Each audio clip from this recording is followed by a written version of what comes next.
talking about writing tonight. And we are doing a special broadcast on bad author practices.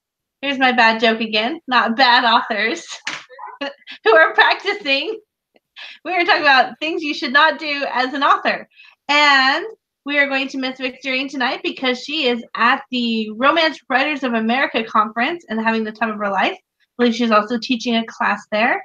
So we'll miss her, but we do have one thing to talk about that she wanted us to be sure and remember. But before we get into that, Judy, tell us what you've got going on. Hey, so like I said last week, I am still in the middle of my launch for It Was Always You, which is the third book in my Bridgewater High series.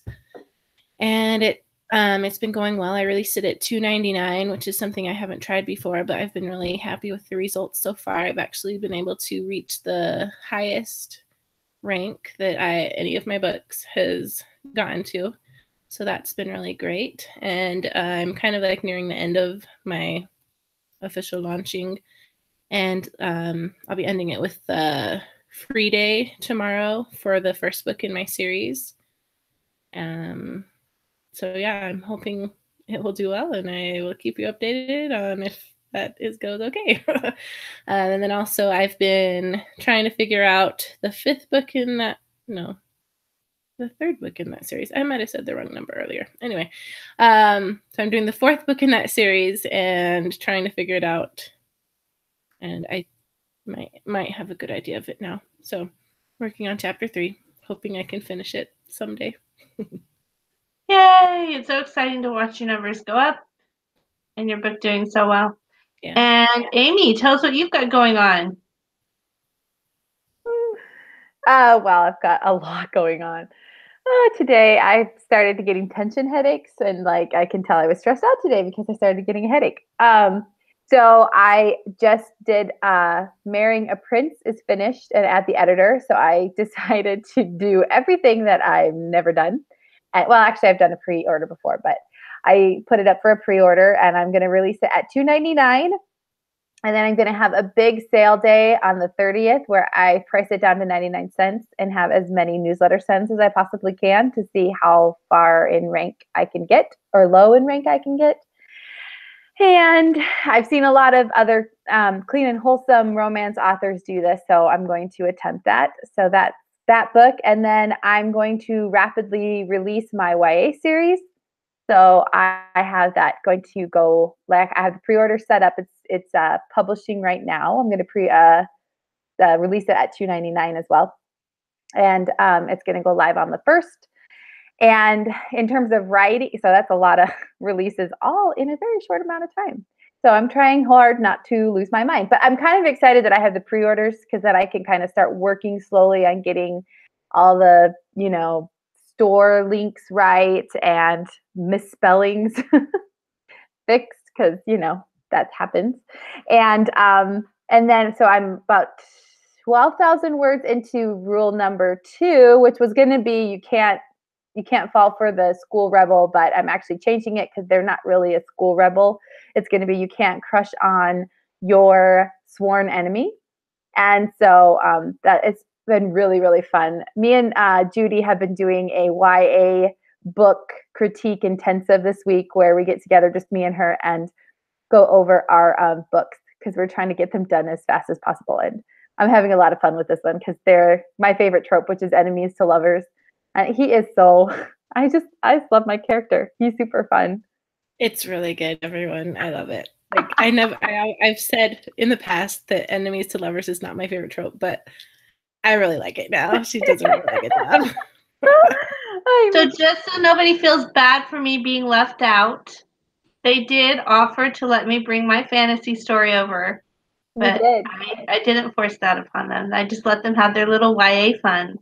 It's really fast. We get on there, we each read about 5,000 words. So it helps keep us motivated too, because we're like, okay, I gotta go because I gotta go write some more words so I have something to read tomorrow. Because we both figure if we get to about 20,000 in our books, then it's pretty smooth sailing from there. Yeah. So yeah.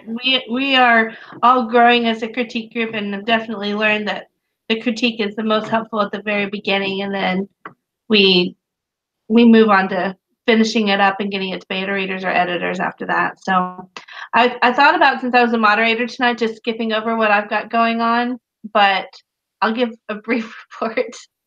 I do have 2 awesome covers for books that are nearly done. One is my Regency House Party story that's going to be released September 4th, and it's called The Unwanted Suitor. And so that one's going to be super fun. It's really close to his final edits to do on that. And I have my mermaid book, The Lovely Deep, that I am so close to finishing. But I want to do it right. And I've been, those of you who follow our Facebook group know that I finally figured out why I wasn't able to write the ending. And it's because I was messing things up in the middle. And so I'm going on a car trip tomorrow with my family. I'm going to have 9 hours in the car. And I am going to get my computer done. I even have like a power converter so I don't blow out the fuse in our cigarette lighter if I need to charge my computer. I'm set to go. And then my Saved by the Rockstar book will be the next focus as soon as I can get this other one off to my editor. So I'm busy and my life is crazy. I'm just not getting things done as quickly as these ladies are right now because they're really rocking it. But I just have to tell you guys, my computer screen is dirty. So if your face is the big one on the screen, you have a big mole on the side of your face. Okay, so let's talk about bad author practices. Victorine was very, very stringent in her, what's the word? Like admonition to all authors to not put other authors on your newsletter without permission. So Victorine is the sweetest person ever, and she helps everybody. And she keeps getting put on newsletters for other authors that she did not subscribe to.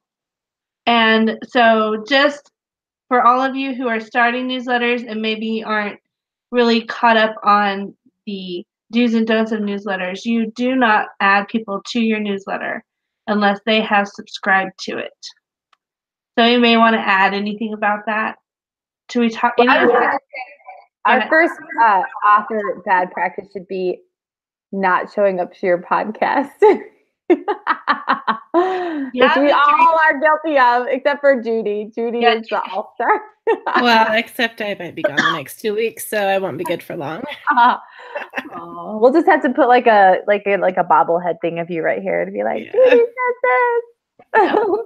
No, I would agree to that. And the truth is, you don't want people on your newsletter who aren't going to do anything. And I doubt if you put somebody on your newsletter that they're going to actually buy your books or respond back to you. So, and it's always like illegal.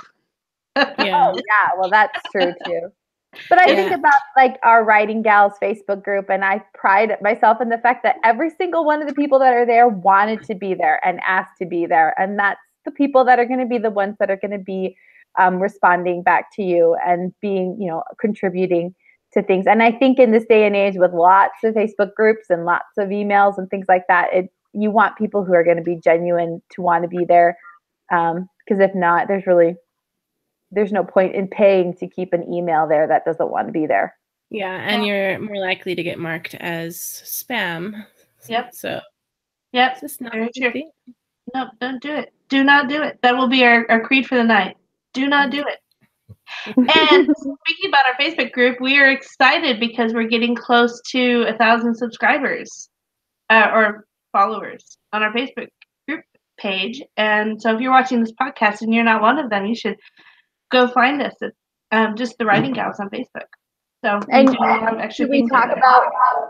We're going to do a giveaway. We made an executive decision without Victorine. That's her fault for not being here or watching us. She could at least watch us, She could comment and say, maybe hey. she is. Maybe she is. Victorine has agreed to host your family. No, I'm kidding. If you win, she will come cook food for you. She says she goes out all the time because she doesn't like to cook. So be there. Yeah, that's right. So we're committing her to cook food for you. But we will have some sort of a contest and a winner, and we are still figuring out the ins and outs of what the prize will be, but it will be different than last time, and it'll be fun. So that's exciting. So who wants to start out with their own bad author practices tonight? Anybody want to throw one out there? I think I kind of touched on mine last week, but it's keeping from telling people what they can and can't do as authors. And I think that as authors, we're kind of full of ourselves, I think. I was talking to a friend of mine who said that, no, Michelle is totally full of herself. Oh my gosh. I'm like, bring it down a little, Michelle. You're not gonna be able to fit through the door with your head that big. No, she was talking about how writers are very much more full of themselves than people who produce movies. And they think the reason is because when you produce a movie, it takes a lot of people to make a movie happen. There's producers, there's directors, there's actors, blah, blah. Of course, you know everything that is needed to create a movie. But with a writer, it's really only just the writer. The writer creates the world and brings people into it, but it's really just something that they created in their mind. So it's very much a me area. And so I think we get kind of full of ourselves, and we feel like we know best for everybody's stories. And I see this a lot in I was reading your post on 20 books to 50K, and they were talking about how J.K. Rowling got on Twitter and like made fun of President Obama because he had a spelling error. Yeah, she corrected President Trump's spelling. Oh, was it President Trump? Tweet. Mm-hmm.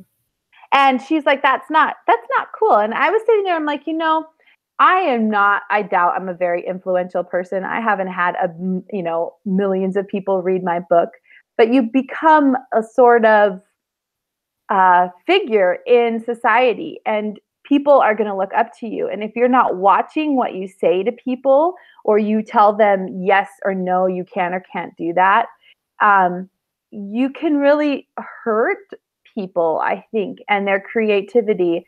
When I first started beta reading for people, I was kind of mean. I wasn't mean, but I was just like, no, I don't like this. No, I don't like that. No, I don't like this. No, I don't like that. And I have since graduated and become more thoughtful in the way I beta read and critique, because I think there's different ways people write, and trying to change other people to write according to how you would write is a learned skill. And I think it's something that as you continue writing and you continue getting beta reader feedback, you start to realize what is useful and helpful and what is not, and how you can help other people enhance their own personal writing instead of changing their writing to do what you want them to do. So I think the moral of the story, for a very long drawn out thing, is just to be careful with how you influence other authors, because sometimes it can be detrimental to their creativity, whether it's making them feel like they can't write and they give it up, or that you limit what they write or how they write because they look to you as a figure and you have said, no, you can't do that.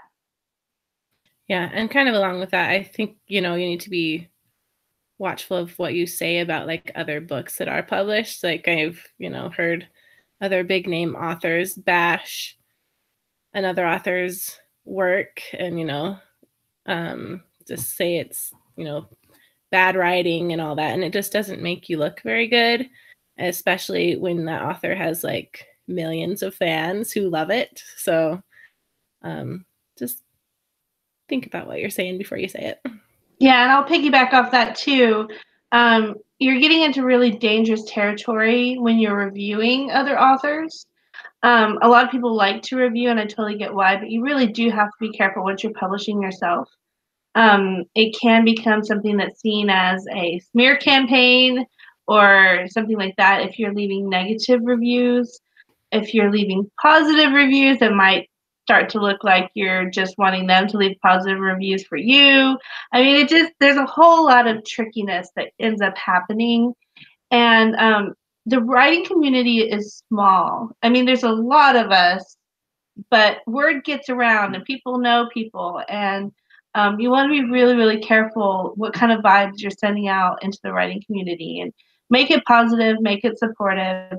If you can't leave a positive or kind thing to say about a book, either in a review or just talking about things, maybe it's better to say it in private with people who won't talk about it elsewhere.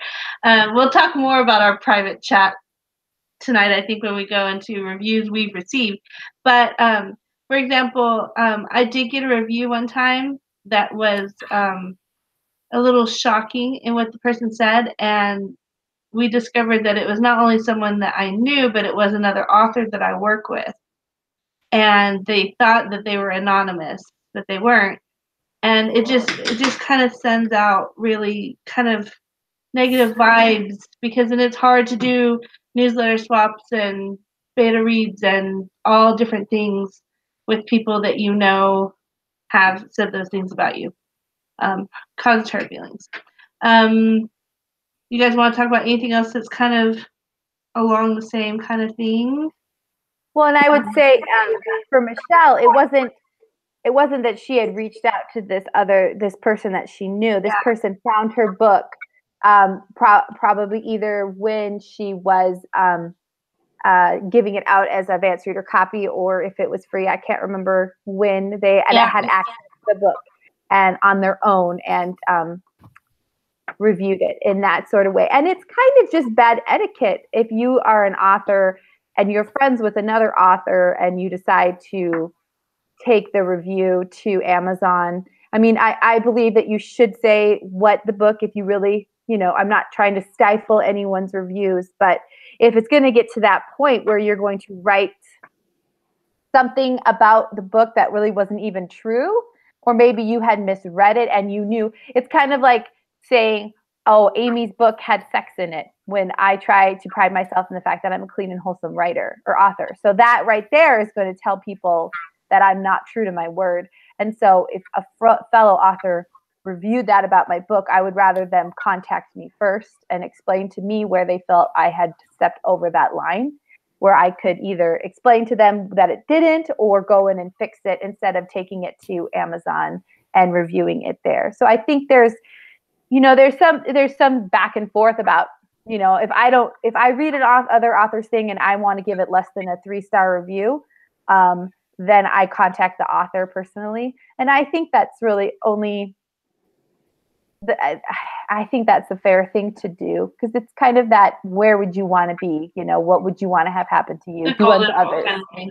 Well, and this particular one, it wasn't that I minded getting a bad review so much as the fact that she was saying misleading things about my book, saying it was exactly what Amy was talking about, that it had a lot of sexual content in it, when it didn't, when this person knows I'm a clean and wholesome writer. So it was like she was misrepresenting me.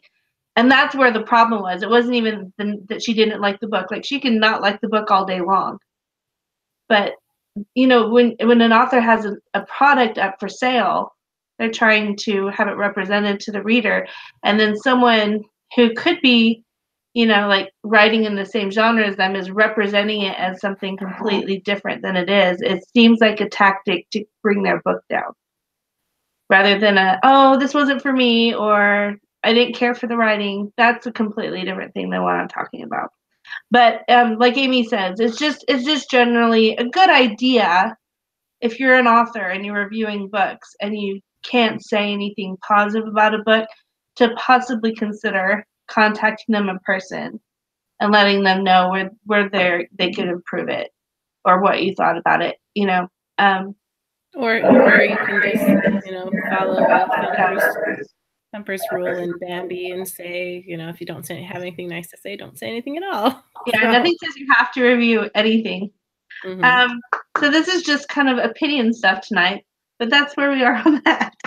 So another thing I wanted to bring up was responding to reviewers when you get a bad review. So we're all kind of like, are we really going to do this? Because yes, we are going to do this. So, when people read their bad reviews, and it's uniting because we all get them, and it's just about, becoming one with each other as we celebrate these lovely treasures people leave on our books. But bad author practice number, whatever we're on, 5, 6, I don't know. Don't respond to reviewers. Just don't do it. Don't respond to the good ones. Don't respond to the bad ones. Especially if you're on Goodreads, do not respond to the reviewers.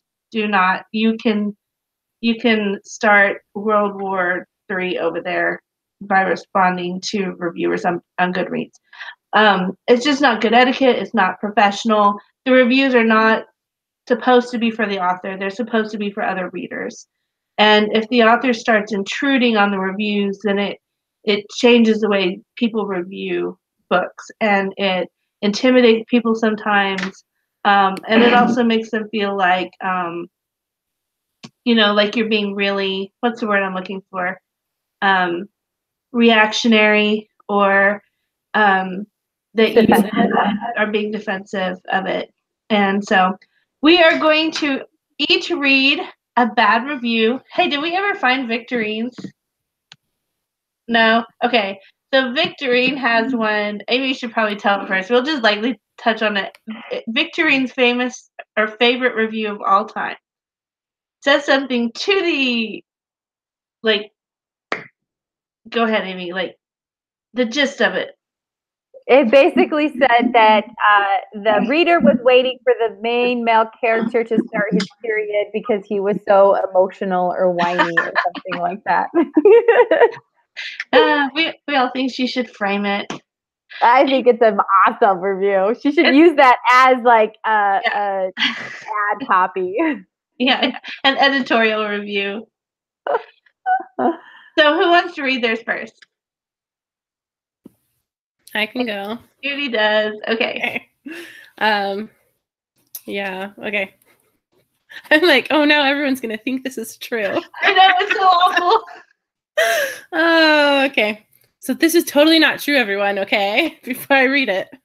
They're so wrong. But I didn't respond to them, so yeah. Anyway, okay, so this is a 2-star review that I received on one of my books. I'm not going to tell you because you're going to think that about that book, and I don't want you to. Okay.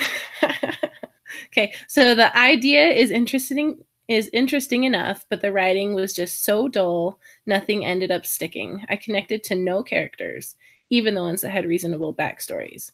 The romance was fine, but the writing just made it so painfully unremarkable and even offensive with how stupid some of the dialogue was. More of a miss than a hit, this one. I really want to know how you were offensive. I don't know. Sometimes the only response I want to do is just to ask him more questions. Like, what? Yeah, seriously. I'm like, what dialogue was dumb? So I know what not to do next time. Do you want to read yours, Amy? But they didn't even say dumb. They said offensive. Sorry, my parents just walked in. I'm doing my podcast right now. So you guys are on all YouTube. Sorry. Yeah, sure. I'll read mine.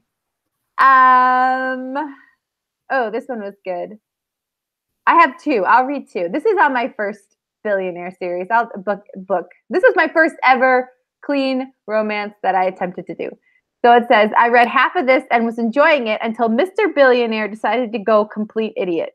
I'm all for a good twist in the story that makes things more difficult for the love interest, but this book had about 6 twists all at the same time and just made it ridiculous. And then the other one was, hard to believe the main male character is so successful. He sees her ex kiss her, and instead of asking what was going on, he turns around and proposes to his ex, who he insisted that he had no interest in marrying. Their interaction just made me think of middle school drama. Then after they both say they are in a relationship with someone else, they, main characters, go on to kiss each other, even though she broke up with her ex when she caught him with someone else. So that was lovely. Sounds like a good story. I know. I'm like, at least I made you feel things. This is what my job is. They weren't good things, but I made you feel something. Yeah. Oh. Okay, I think I have the worst review. I genuinely do. Okay. This is on one of my billionaire books, and it says, I really hope this book intended to be funny. The entire plot was ridiculous and over the top. Add in the characters from town, and this book was pretty humorous. It wasn't listed as humorous, but romantic in the description when I downloaded it. So I don't know the author's real intentions. If it was meant to be serious, then I give it 1 star because the plot was so unbelievable that it was ridiculous. And then to go off and just make it even more fun, she calls me out on making an inaccurate geography decision where I basically like moved a city. It's a fictional book. Come on, it's okay. Apparently Tampa is in a different place in my universe. So anyway, it's just super fun. That's okay. I am the worst at geography, so I would have just been right there believing whatever you said and was like, yeah, I totally. Clearly, most people did because it's like one person caught that. Maybe they were like, I think they were from Tampa. Yeah. So book reviews can be painful and they can really smart sometimes. Just Well, and don't. my favorite is when they're like, of something about how improbable something was, and you're like, it's a young, fiction. handsome billionaire right there. This is fiction. Like, hello. Yes, Like, it's fantasy. have you That's what watched we're Shark writing. Tank? No offense to the people on Shark Tank, but they're not like the guys on our photos just waiting. Or, you know, you just have to think like, you think of all those like super ripped, bare-chested men, you know, books, and you're like, are they calling them out? Like, hello, who has that kind of body and is just sitting around waiting for somebody? Yeah. So do not go on social media and bash your reviewers because that just makes you look. Oh my gosh, that was my husband's supersonic clap. If you heard that, like I think he could qualify for a world record, but he better not do it again. So we have. Clapping at you? He just claps to like startle you, and it's so loud that it's. Anyway, you should hear it in the car. You're getting to know personal things. I mean, you met my mom. You Stop found out. it! I know, like, what's wrong with this episode tonight? Everything's going crazy. Okay. Keep it real. Yeah, so don't bash your reviewers on social media or anything like that, because that just makes you look bad to all your readers, right? Don't do it. What you do is you go. Go ahead. Oh, I was gonna say another thing is don't go on other author sites and be like, look at this review this person left me, blah blah blah. You know, that doesn't look good either, because it's kind of like, well, they have a right to their opinion and what they said. I mean, get a close-knit group of people who accept your complaining and will have a private messenger group. Because I think going on to like author groups and being like, hey, look at this review, help me feel better about myself, is probably going to backfire on you, and you're going to be attacked. I think not attacked, but like, you know, people aren't going to be like, oh yeah, you're so right. So, and I think this one time happened on one of the writing groups that I'm on. This person was like, I had this person on my ARC team, and then they reviewed my book and it was bad, so I went in and kicked them off.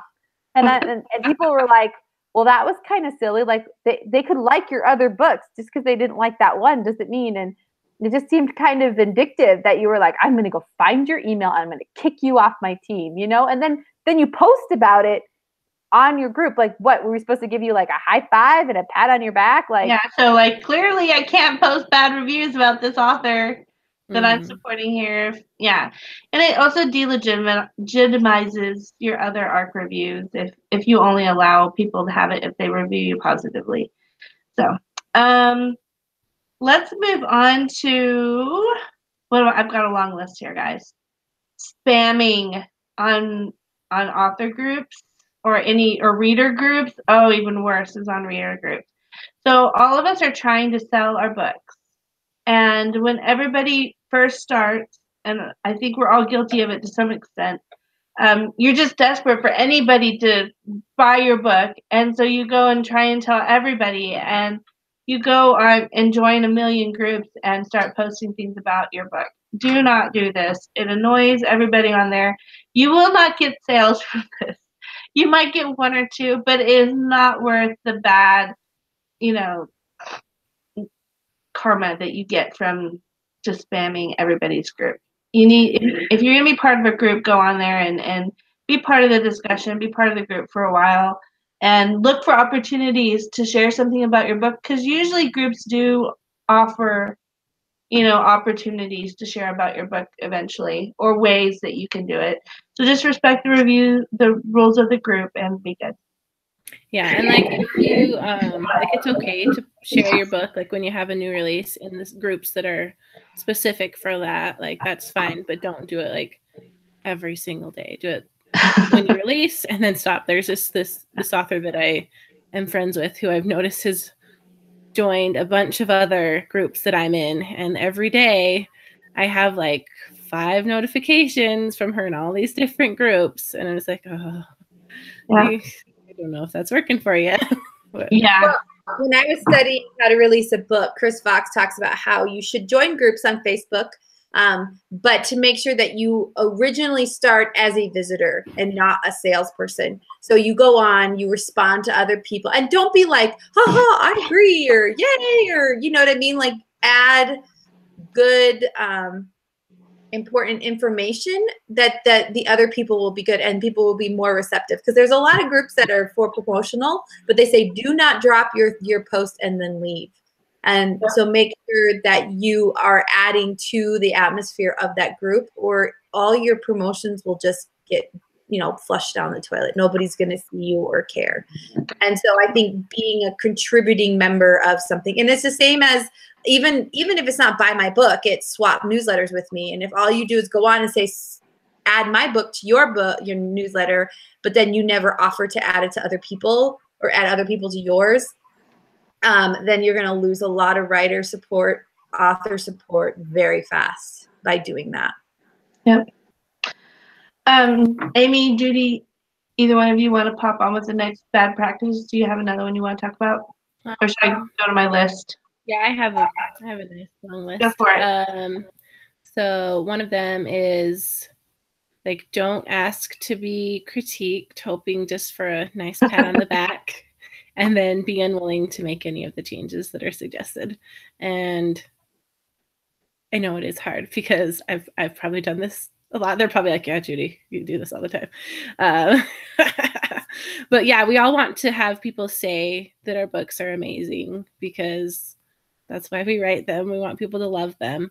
But when you are asking to be critiqued, make sure that you are open to the feedback that you have received. You don't have to always agree with it, but try and be just good enough to go along, you know, thank them for it, and don't argue with them. You can argue with them in your head, but don't like throw or it in right your back. private message groups. Yeah, or like with your husband, you know, with someone else, you can complain, but just be gracious and try to keep an open mind. And if you don't agree with it, then you can ignore it, but you know, keep an open mind. Yeah, definitely. I think to add on to that too, the 2 big practices I have as somebody giving beta read feedback is to list positive things, because as much as negative things we think are going to help something, it's really hard to see all that negativity and not see any positive. Because I know we all written that scene where we're like, oh my gosh, I cannot wait till someone reads this because they're going to love it. It's amazing. Or I really wrote a good kiss scene and I hope I made people feel things while they read that scene. You know, and so you want to hear people say, yes, that was great, or haha, that was funny. You know, that's so important, as long as the negativity. And then I think also good beta reading practices is, as searching for it, let the people know what you want to know.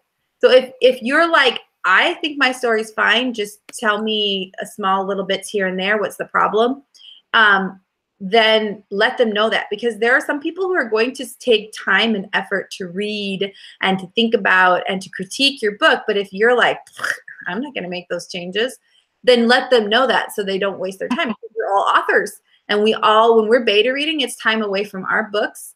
And if you aren't going to give back that type of thought to other writers, then you need to let them know ahead of time, because if not, you can really either lose out on really good advice, or you can lose a beta reader really fast. People will be like, well, I'm not going to beta read for her because she doesn't take my advice into consideration even a little bit. Yeah. And I think it's important for all of us to understand, like they said, just say thank you and walk away, but do consider it. I mean, don't immediately discard any criticism that you get. You have to go through a lot of stages of deciding whether or not it is something you need to listen to. And I usually have this process where I just read it and then I put it away, and I let myself have a break from it before I come back and really think about it. And usually my brain is already like, you know what, they kind of know what they're talking about after a while. Where my first reaction is defensive, if I give it time, my second reaction is, you know what, there's something in this that I should consider. So that leads me into another one I had on my list, which is putting up books that are not edited or critiqued or both or either. Like just putting up basically your first draft or second draft up there. I think that I'm running into fewer and fewer books that do this.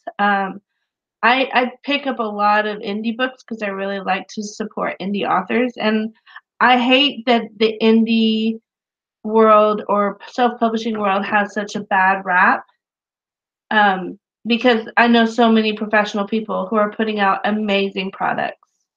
So don't be one of those authors that's putting up, poor quality work because you're bringing everybody down.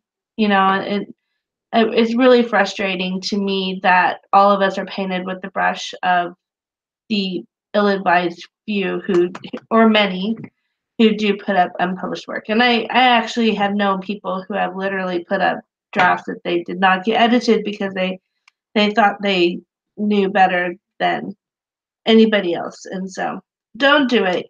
Any book can be improved, should be improved, and should be professionally edited. Anybody else want to jump into another one? Well, and I think to go along with that, people have talked about not putting up just a slap together cover, but being thoughtful about those kinds of things. I think just taking pride. I mean, can you imagine if somebody was like, yeah, I'm just going to build a house. I don't really know how to. I'm just going to slap it up and then go live in it. Congratulations. You get to live in this house now, And I mean, a lot of professions have time that you have to take the time to do it right, even though you can't. Maybe that means you have to release a week or two later. But make sure that you're giving it your best effort that you can. And realize that you only get better with each book. So we're not saying make sure it's the perfect book and spend 20 years writing it, but we're saying do it at the best as your ability that you can. Seek out professionals who can help you better and put that up. And then don't not do that and then go onto author sites and complain about bad reviews and bad sales. Because there's a lot of people who are going to tell you it's your cover, it's your blurb, it may be because even then it may just be your writing, and you have to be okay, because in this day and age, if it's not other authors telling you, it's your reviewers. And it's the sales numbers that's telling you something is missing. You need to step back and figure out what it is and then take the time to fix that. Yep. It's a lot of work, and I think that people try to skip steps sometimes, and that's unfortunate. I would like, while we're talking about editing, I would like to talk about don't be disrespectful to the other professionals who help us to put our products on the market. Like your editors, your cover designers, your formatters, your proofreaders, anybody that is, someone that we hire to take away or to do certain parts of the process for us. Treat them respectfully. Know that they have lives, that they're doing their best, that they have feelings, and that their time is worth money. Their time is worth you paying them for the work that they do. And a lot of times, we're all starting out with very, very slim budgets as we're trying to put books out. And I have put books out without spending a dime, just because I looked for people in my life who I could swap things or barter things to be able to make, to get editing and covers and all those sort of things. And then as my career grew and I was able to afford more, I was able to reach out to professionals. So I'm not saying that you have to go out and hire, professionals when you have zero money to do it. I am saying don't expect people to work for you and not be reimbursed for it, and understand that what they do is hard and what they do is time consuming, and they should be compensated for what they do and treated respectfully. So be professional and always say thank you for the work that they do, and be sure that you let them know that you appreciate them. When there's conflicts that come up, as they do from time to time, be professional about how you deal with it. And I think on top of that, be as professionals outside of writers. Don't spam writers. If someone says, yeah, hey, what's a good editor? And then all of a sudden you get 50 private messages saying, well, I'm an editor, or I do covers or things like that. It's always best and means 10 times more coming from a previous customer of yours than trying to go out and search for people. So have professional websites, have an email address, or something like that, and just don't spam writers, because most of the time they're like, I don't know who you are. I'm not gonna say yes. Let your customers speak for you, and it will grow probably a little slower, but they'll be more meaningful, I think. Yeah, and mine goes kind of along with that. It's when someone is asking for book recommendations, it's really hard to resist, saying, "Ooh, my book is awesome," but don't do it. It just looks tacky, and it just whenever I see that, and I don't take it seriously. So yeah, don't.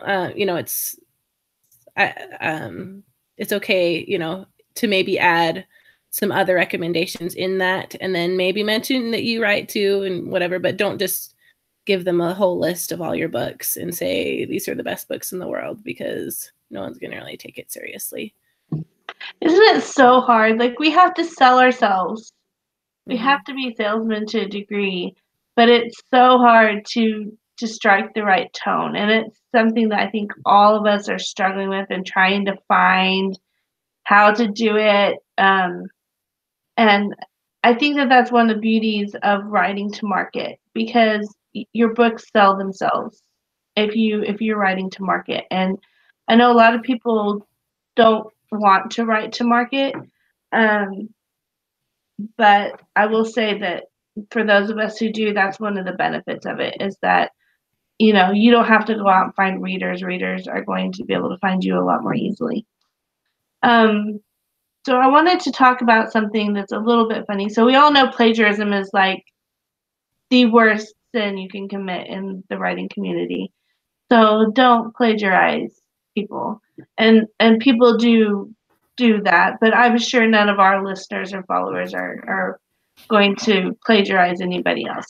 But there are other fine lines that you can cross. And there's a fine line between saying, oh, this person's being really successful with this, I might give that a try, and just deliberately doing exactly what they're doing and using, the same branding or the same titles or the same story ideas. And, be really, really, really careful that you are doing everything you can to be unique and do your own thing and have your own ideas, and not just strictly matching somebody exactly because they're selling well, if that makes sense.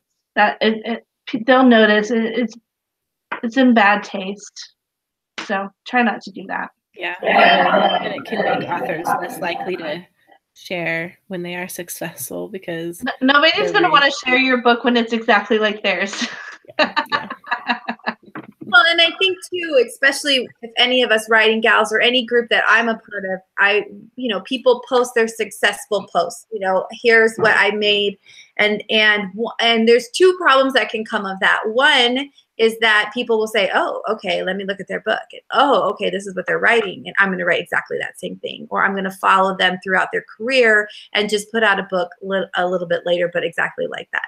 Now, again, we live in a, capitalistic world, and as long as it's not word for word, then you have every right to. But you might start alienating people that could be an asset to you. And they might be less likely to share. And in that same vein, seeing a post like that and then posting something negative about their success, it's hurtful to them. You don't know if they how hard they've worked. You don't get to see the back room. You don't get to see the Oz behind the curtain. So posting negative things about that also can keep people from sharing. And then as indies, we thrive on information. Traditional companies are not going to give you numbers. They're not going to give you strategies. They're not going to give you ideas. You maybe get to catch a glimpse from that publishing website, the whatever it's called. You can go and see what people are talking about. But I mean, they don't share it like indies do. And we want to keep that line of communication open so that the next indie that decides they want to write comes in, that they have the information at their fingertips. But if you go into groups like this and you add that negativity in either copying other authors or being negative, then that's going to really hurt us in the long run than help us. And it's just that same thing with reviews. If you don't have anything nice to say, just scroll on, or find a small group that you can relate to and message them privately, or go to Goodreads, because Goodreads just has mean people on it. I stay away from great and lovely people on Goodreads too. There are. I promise there are. I know some of them. I'm sure there are very good people on Goodreads. I just stay away from Goodreads because there's just a mosh pit that exists there too of some not nice people. So I was going to mention also that there are just some there are some things that people can do to work the system, especially with Kindle Unlimited, and don't be a part of that.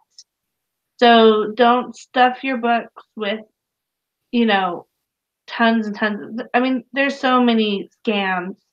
And it's not hard to learn about them. It's not hard to learn how to do them, and people do them. But don't become one of those people that are trying to work all the Amazon loopholes and all these things. You can go and find classes that teach you how to scam the KU system, and don't do that because you're taking money out of hardworking authors' pockets.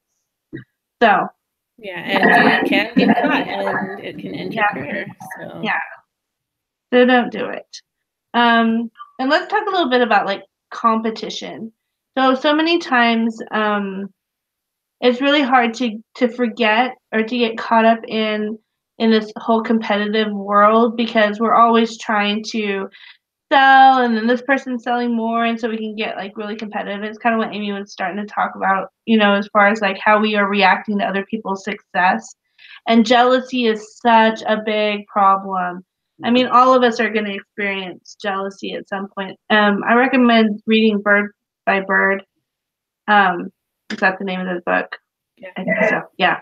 She has a whole chapter on author jealousy. And it's amazing because we do get jealous, and we're all going to, even of our closest friends, sometimes especially of our closest friends. We all have to remember that competition in the writing world doesn't hurt us. It's good for there to be good, healthy competition for people to be successful, because it builds the market and it lifts everybody up. It's a good thing for all of us when somebody is doing well in our category. And also, not only is it good for us that they're doing well, but it gives us a chance to build rapport and be friendly. And when we're jealous, which is going to happen, we just have to have a strategy for how to deal with it, right? a bad author practice to me would be to beat yourself up too much about being jealous. If that sounds kind of funny, I think all of us are going to struggle with that, and struggle with the fact that we're going to be down on ourselves sometimes. I think just as much as we get prideful, we get down on ourselves in almost like a correlative way. Like we're at both ends of the spectrum all the time, and we're not very rational, logical people that stay in the middle of the road where we should be. And so don't get down on yourselves either, because everybody's walking their own path in this writing journey, and we're all going to go different directions, and we're all going to have different twists and turns, and we're not going to end up at the same place either, and it's okay. My favorite quote is, "Comparison is the thief of joy." And as long as we're comparing ourselves to other people's journey, we're never going to be satisfied with ours. And that's too bad, because I think all of us would be happier if we stopped and celebrated our successes along the way, even if they might be small or slow. So don't get too caught up in the competition and the jealousy. Let yourself be happy and proud and enjoy your journey, and look back and celebrate all your triumphs and milestones. Anybody else have one? Yeah. With Brandon Sanderson, and he was talking about how the amount of people, the percentage of people who read is actually going down, but books are still selling because the amount of people there that exist is going up. So it kind of is balancing itself out. But if you think about it, I think he said like 5 or 8% of the population actually reads, or maybe less than that. I can't remember. Maybe 3% or something, because you think of the entire population. So if you think about it, if you find a reader and you convert them, and then they go on to buy other people's books, you're creating a reader for life. And that's somebody who's going to not only come back to your books, but come back to everybody else's books. It's just going to keep them reading and keep, pushing up the amount of readers. Then they're telling people about it, and people are going out to read. And I like to think of it as, I get jealous. I'm definitely a jealous person. I can remember when Michelle and I released a book at the same time, and it was her Christmas book, and it just kept doing its own thing, and mine was going down and down, and I was like texting Victorina, I'm like, what's wrong with me? Why isn't my book doing well? But you take that, and you say, okay, my next book, I'm going to do it in my next book. And I didn't, and I was super excited for Michelle, and that's probably why I was private messaging Victorine, because I didn't want Michelle to feel bad and not want to talk about her success. But it is definitely there. And sometimes you just need someone who's going to be like, don't worry, your book's going to be fine, Amy. You go through this every time. You say these things, and we're all like, yeah, you'll be fine. Yeah. So now looking back, our journeys look completely different than they did back in December. Yeah, that's what I'm saying. Like, we all have different paths, and with all of us releasing at different times, sometimes if we release at the same time, it's a little bit easier to compare ourselves to what their numbers are doing. I mean, with the 4 of us, we're very, very close, and we're very open. We share everything with each other, and it's good, but at the same time, it can be an emotional struggle personally. Like right now, I told the girls, was it today or yesterday? I was like, it is so hard to watch you guys finishing your books, because I just can't get mine done. Yeah. Like, they're finishing and they're publishing and doing all this stuff, and I'm just sitting here like, I can't finish my book. It's hard sometimes, but we love each other. And I think that our paths are all going to be so different. Like, we're all going to make different decisions and publish different kinds of books. Mine's going to be completely different, because I'm going to be doing fantasy and historical and some YA down the road. And Judy is like the YA master, but she'll throw in some contemporary, like, we're all just going to be building different careers. And so it's something that we're all getting good at, right? We're getting good at this whole managing success and failure within our little group of friendship, but we all have to do it on a personal level. I'm watching the Trust. Is it Trust? What was the last one you just put out? The Truth? No.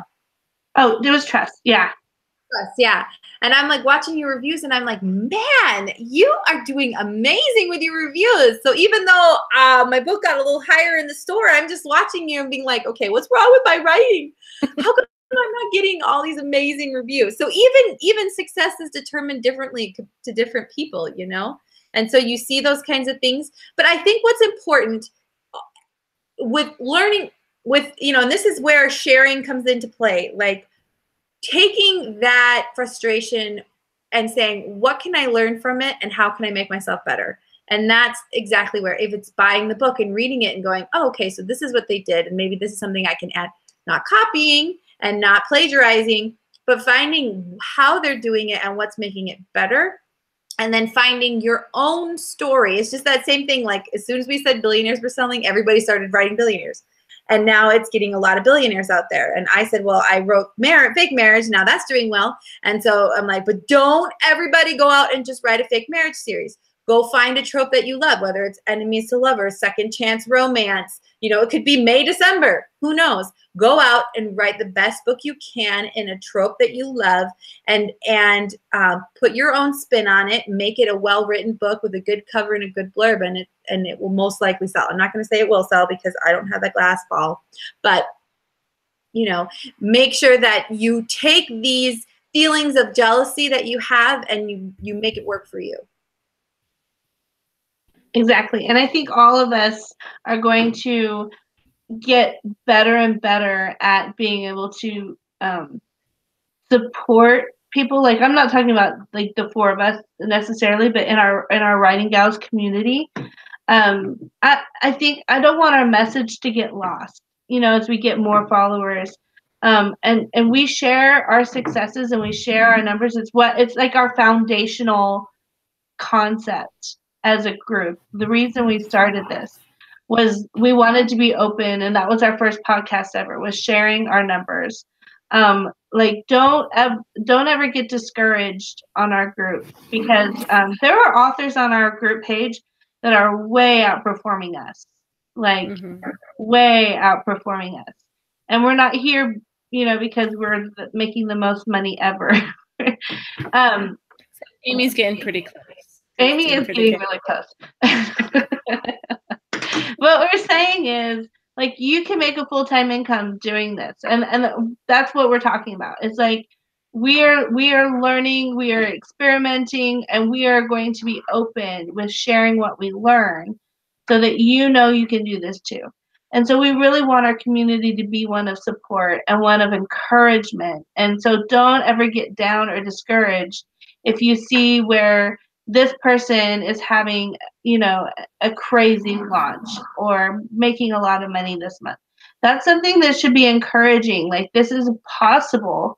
And so don't get down on your career and where you're at. Use it as motivation instead of discouragement. And that is another bad author practice that I would like to bring up. Anything that stops you from writing or that halts your progress is something that you need to examine and fix, because, you know, the only people who make it as professional full-time writers are the people who don't quit, you know, and so you can't let anything make you quit.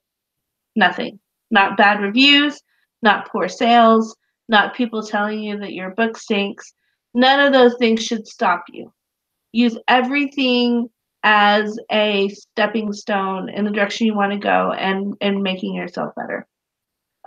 Did either of you have anything else that you wanted to bring up?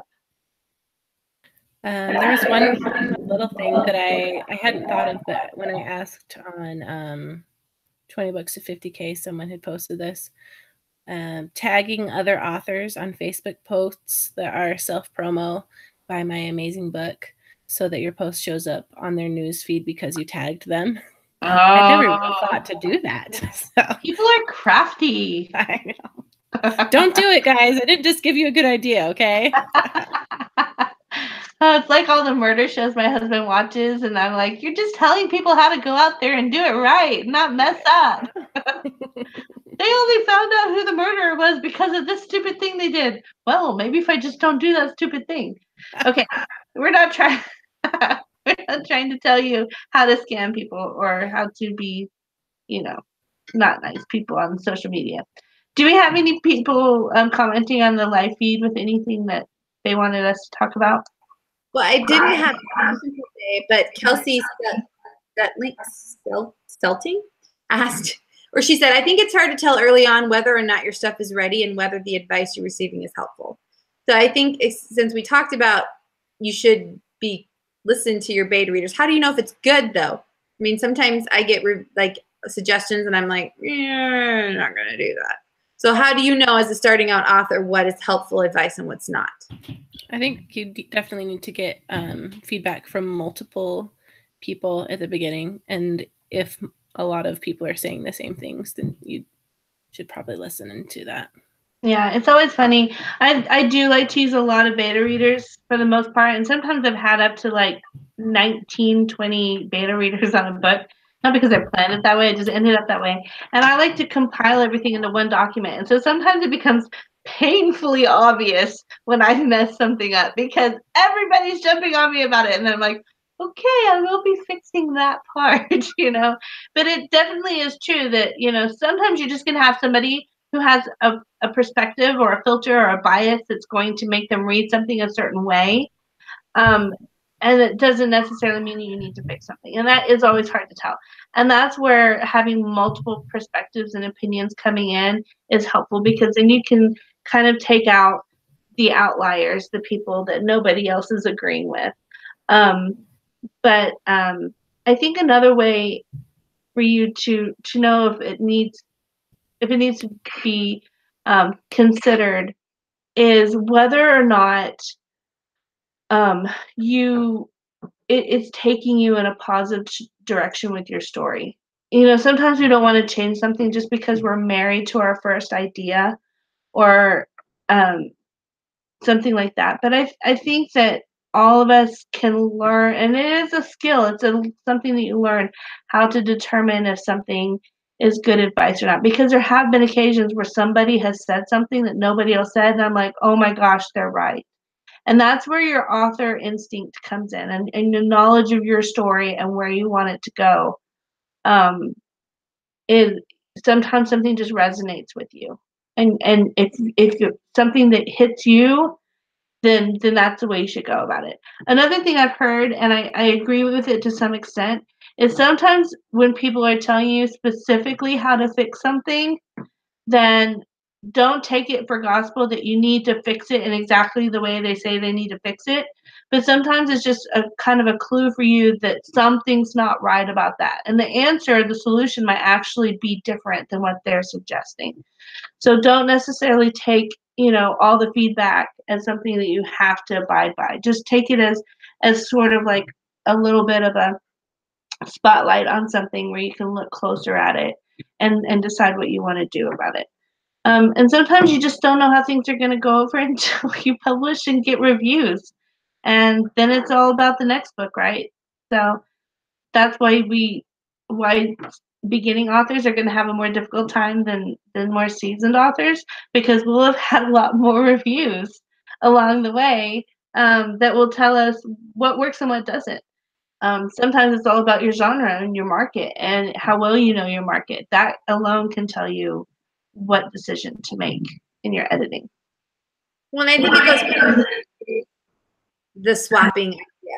Like you can tell a lot of somebody by their writing. So if you're questioning whether or not, I mean, I was listening to writing excuses and I was like, I should read these people's books to see if they're good and if I like them and if I should listen to their advice. Granted, they're all like way out making money than I am. But I mean, I think hey, why not find out by grabbing their book, reading it, offering to beta read for them? Then you can kind of find out like, yeah, we really just don't have similar writing styles. So we're probably not going to work together. And so, you know, you can do it that way. And I think also the rule is if 3 people say it, then maybe you should change it. If not, then don't worry about it. So I've had books where one person has said, yeah, I'm not a really big fan of these people's names, but they were the only one who said that. So I was like, well, I'm sorry that you didn't like their names, but I'm going to keep them. So, I mean, but that also means reaching out to people and getting beta readers. And then if you're not, there's been times where I've only been able to get 1 beta reader and then I've had to release it.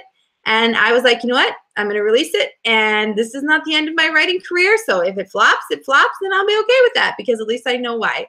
So I think if you are going to kind of cut corners in that area. I mean, I got Victorine to read it. So she's the queen of romance. So I figured I was good in that area. But even sometimes Victorine will say something and I'm like, yeah, I don't think I'm going to do that. So, and she'll even tell you, she's like, you don't have to listen to me, but this is what I would do. And most of the time I try to take it in consideration, or I go, well, do I really care that much not to do it? No, so I'll just change it. So that's kind of where I go with it.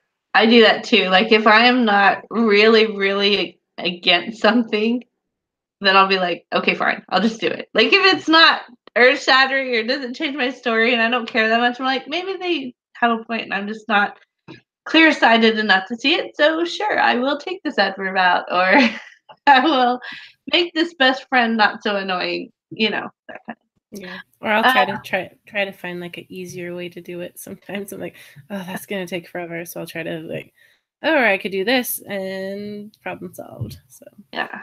Yeah. Well, I'm thinking about author jealousy and Victorine, and I'm like, you know what, Victorine, she never gets jealous of us. You know why? Because she's New York Times bestselling author. So anytime she feels jealous about us, she'll just be like, I have a New York Times bestselling author. So yeah, it's Victorine, and she won't get jealous just because it's Victorine. I know Victorine is so like, we'll be complaining to each other, and Victorine will be like, well, they probably just had a bad day. We're like, Victorine, just tell us that person is stinky, and then we can move on. I know. Stop trying to make us better people. Just go along with it. I don't want to be better right now. I want to be frightful, and the green monster to come out. Support me in that. We can talk about her like this because she's not here, but this is totally the real Victorine. Like she is such an angel, and we're like, you're not worthy. Laughing right alongside of us. She totally would be. Okay, well, I'm sure that we'll think of, like, as soon as we get off of here, we'll think of lots of other things that we should say that are bad author practices. But I think we covered like all the real good basic ones, right? Mm-hmm. So anyway, do we know what our next week's topic is? Victorine wasn't here to tell us, you know. She's so I good know at writing up our things. We have Elena Johnson coming on, but I don't think that's till August. So yeah, that's like August 2nd, I think. She's going to talk but that's about just around the corner. Strategy. I know. That's like, yeah. So next week will be something amazing, and So we will totally rock as always. I am the one with the big head. I'm just joking. Come to the Midwest Conference because we will be there. Yes. And exciting conferences coming up in April that Victorine is planning. The Nebraska that we're all going to be a part of. So be excited for that. I don't know if we can say anything more, but so that's the Nebraska Writers Guild Conference in April in Omaha, Nebraska. And we're all on deck to go to that one too. So that one's going to be a lot of fun. But closer to that, like Amy said, the Midwest Conference in Kansas City. And we're going to be there. Oh, except Judy. Yeah, I decided to go on vacation with my family instead. Sorry. So whatevs. Priorities, whatever. So anyway, but 3 of us will be there. We're starting to see some of you are signing up to come, and we're super excited. And we're gonna try and get the group together at some point during the conference, so we can all just have kind of like a meet and greet, get to know you all, and I don't know, have some kind of fun, maybe some kind of food. Victorine's always got peanut butter M&Ms at writers' conferences, so we can maybe promise that. Yeah. And a smile. Yeah. You get to meet us in person. Yeah. And if you do meet us, tell us like your name and your book, because sometimes people look nothing like their profile picture. And I'm like, who are you? And then I kind of have to think about that for a second. So But we do want to meet you, and we want you to come out for this conference and support it because it's a great one, and we'd love to see it grow. So I think that's all we've got for tonight. We're so excited that you stayed up late with us and listened to us babble about all the things that authors should not be doing. We hope it was helpful, and we'll look forward to seeing you next week. Good night. See ya. good night.